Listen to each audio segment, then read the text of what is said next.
আসসালামু আলাইকুম রহমতুল্লাহ। সুপ্রিয় এসএসসি 25 ব্যাচ, আশা করি আজকে যারা পরীক্ষা দিয়ে আসলে তোমাদের একদম ভালো পরীক্ষা হয়েছে ভাইয়া, বিজ্ঞান পরীক্ষা। এবং তোমরা কিন্তু আসলে দেখতে পারছো যারা আমার ক্লাসটা করেছো, কোন ক্লাসটা, ওই যে পিডিএফ দিয়েছিলাম, তোমরা মিলিয়ে দেখতে পারো ভাইয়া। আমি বেশি কিছু বলবো না, তোমরা যে বোর্ডের স্টুডেন্ট হও তুমি তোমার বিজ্ঞান প্রশ্নটার সাথে আমার পিডিএফটা মিলিয়ে দেখবে। একদম কিন্তু পুরোপুরি প্রতিটা অধ্যায় থেকে আমি যে কয়টা দিয়েছি ওর মধ্য থেকেই আসছে।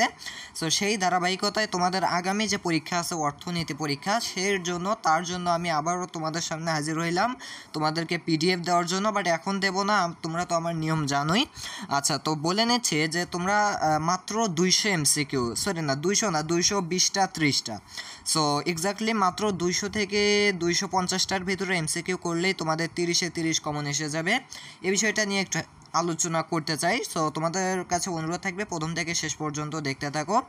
আচ্ছা, সো দেখো আমরা একটু শুরু করি। সো একটু শেষের দিকে গিয়ে কথা আছে, আমি তো এই ক্লাসেই 200টা এমসিকিউ সলভ করে দেবো না, আমি তোমাদেরকে বলে দিচ্ছি। দেখো এখানে আমরা যদি একটু খেয়াল করি ভাইয়া, এখানে যে কোশ্চেনগুলো আছে এগুলো যে অত্যাধিক গুরুত্বপূর্ণ তা আমি বলে বোঝাতে পারবো না, এবং এগুলোই আমি ক্লাস নেব এবং ক্লাস শেষে আমি তোমাদেরকে পিডিএফটা দিয়ে দেবো। কিন্তু কথা হচ্ছে আমি তোমাদেরকে আমি 2-3 মিনিটের মধ্যে শেষ করতেছি ভিডিওটা, তোমরা একটু শেষের দিকে কথাগুলো শোনো।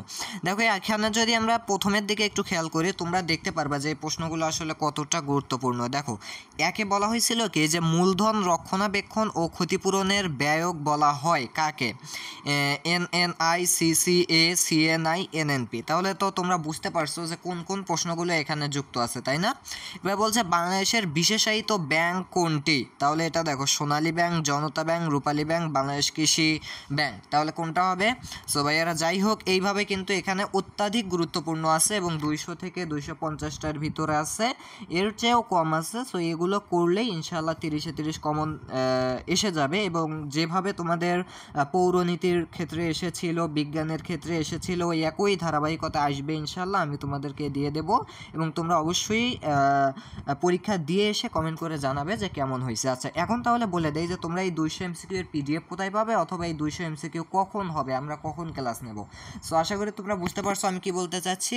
এক্স্যাক্টলি আমি বলতে চাচ্ছি যে আজকে সন্ধ্যা 7টায়, কয়টার সময় বলো তো? আমি আবারও বলতেছি, আজকে সন্ধ্যা 7টায়। সো 7টা থেকে 15 মিনিট সর্বোচ্চ লেট হতে পারে, 7টা 15-র মধ্যে, অর্থাৎ মাগরিবের নামাজ পর আমাদের লাইভ ক্লাস শুরু হয়ে যাবে। যারা যারা যুক্ত এ পর্যন্ত ছিলে, মানে বিভিন্ন পরীক্ষার আগে, তারা তো অবশ্যই থাকবা, পাশাপাশি তোমাদের বন্ধুদেরকেও যুক্ত করবা। এখানে করলে কি হবে, তোমরা হচ্ছে কিন্তু আমি এই 200টা এমসিকিউ তোমাদেরকে সলভ করে দেব এবং এর মধ্য থেকেই তোমরা 30-এ 30টা কমন পেয়ে যাবে। তাহলে লাইভে দেখা হচ্ছে কখন, আবারও বলে নিচ্ছি, আজকে কি বার আমি একটু দেখি, আজকে রবিবার। হ্যাঁ, আজকে রবিবার। সো আজকে রবিবার সন্ধ্যা 7টায়, ঠিক সন্ধ্যা 7টায় আমাদের ইউটিউব চ্যানেলে তোমরা ঢুকতে পারো, অথবা এখনই সাবস্ক্রাইব করে রাখতে পারো, পাশাপাশি বেল বাটনটি অন করে দিতে পারো যাতে নোটিফিকেশনটা তোমার কাছে চলে যায় যে আমরা লাইভে আসছি।